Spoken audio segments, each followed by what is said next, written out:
Okay, guys, welcome back to Handyman at the Movies. And this is going to be a pretty quick video, but I saw a movie this week and I desperately wanted to give you my take on it. I had never seen this movie before, I'd heard of it, but I'd never sat down and watched it before. It's called Detour, and it's from 1945. It is a film noir that was made what they called Poverty Row, which was the B movies of all B movies. It cost no money to make these. They pumped them out super quick and they spent no money on them.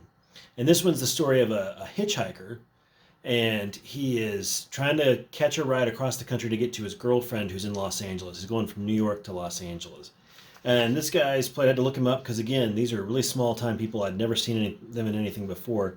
A guy named Tom Neal, and he's a piano player in a kind of a club in New York. And it shows, and I don't think it's actually the actor, but it's like a hand double playing the piano. And the first thing I noticed about this movie is when he's playing piano, it's like two tarantulas that are fighting each other. Like, he plays the piano very angrily, this guy. And he spends his whole time feeling sorry for himself and being angry. Those are his traits. Anyway, as he's feeling sorry for himself because he doesn't have enough money and he can't get across the country to get to his girlfriend, he actually gets picked up by to be kind of a con artist guy who actually does have a little bit of money and who is nice to him. And he's going to take him all the way, right? Well, of course, bad things happen. And I am going to spoil this movie. Before I go into spoilers, though, I should say you can watch this movie anywhere. It's in the public domain, so you can watch it on YouTube, Tubi. It's like all over the place. And it's just a few minutes over an hour long. And I will tell you, it is absolutely worth your time. So if you don't want these surprises spoiled, and I don't think you should have them spoiled, stop the video now, go watch Detour 1945. You can find it anywhere, readily available. So, okay. You're still here. He gets a ride from this rich guy, kind of con man rich guy. The guy keeps taking pills out of the glove box. We don't know what's wrong with him. Something's wrong with him. Anyway, it starts to rain and they're in a convertible. And so the guy's like, oh no, our main character, the piano player, is driving. He tries to wake up the rich con man guy, won't wake up. So we think maybe something's wrong with him. Maybe he's passed away. We don't know. But when he goes to open the door, the guy falls out and his head hits a rock and he dies. Okay?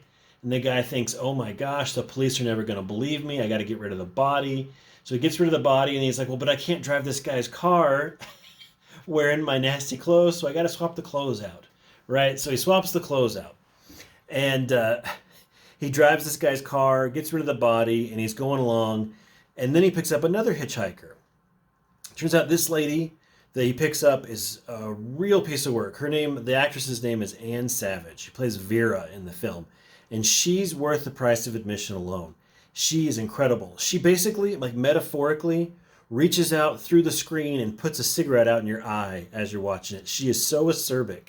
She is the distillation of all femme fatales. She is the most potent version of that trope that has ever existed on film. She's incredible, and she basically enslaves this guy, emasculates him entirely, and takes over his life. Because she, turns out, knew the guy who was driving the car, knows that he shouldn't be driving that car and wearing his clothes, and she's got him over a barrel. He has to do what she says. And also, she's a very powerful personality.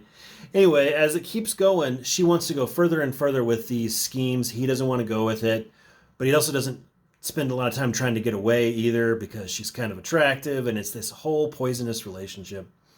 Anyway, it turns out he ends up killing her too in one of the most improbable ways you can accidentally kill somebody ever devised for a film. And that's when it occurred to me. This whole movie is being narrated by our main character, by Tom Neal. This whole movie, I think, is a lie.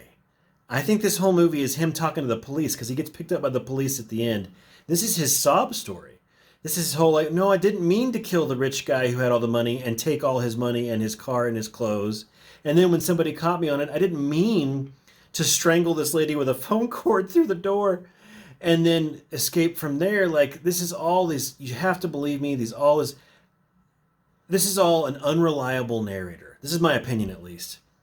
And so what happens is, because this movie was so low budget, there's a lot of things in the story that are just cliched, or they don't make a ton of sense.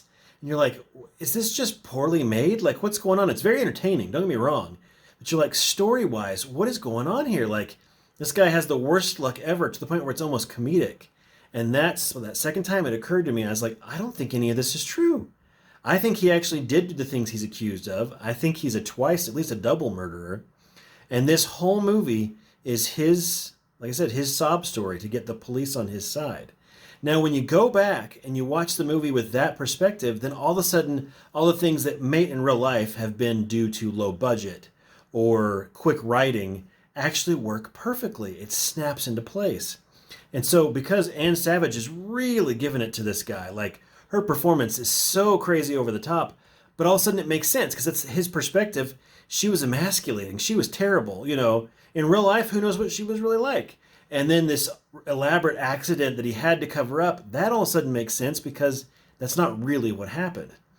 Anyway, I can't wait to watch. I've only watched it the one time. I can't wait to watch it a second time with that perspective in mind. And then I was even more vindicated because I remembered that Roger Ebert had a great movie essay about this film.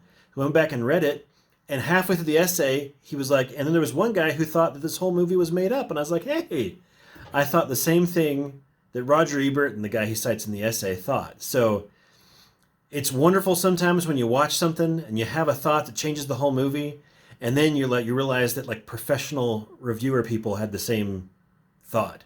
Makes you feel smart. Makes you feel like something's going right, at least for you. Anyway, I highly recommend this movie just for Anne Savage's performance alone as the lady he picks up. It's a fun movie. It's an hour long. What have you got to lose? It is the ultimate film noir, but even its shortcomings, it's one of those movies that the way that it was made, the shortcomings actually appeal. They add up to the sum of the parts. Anyway, I can't recommend it enough. It's easy to find. It's short. It's fun. You got to give it a shot. Detour from 1945.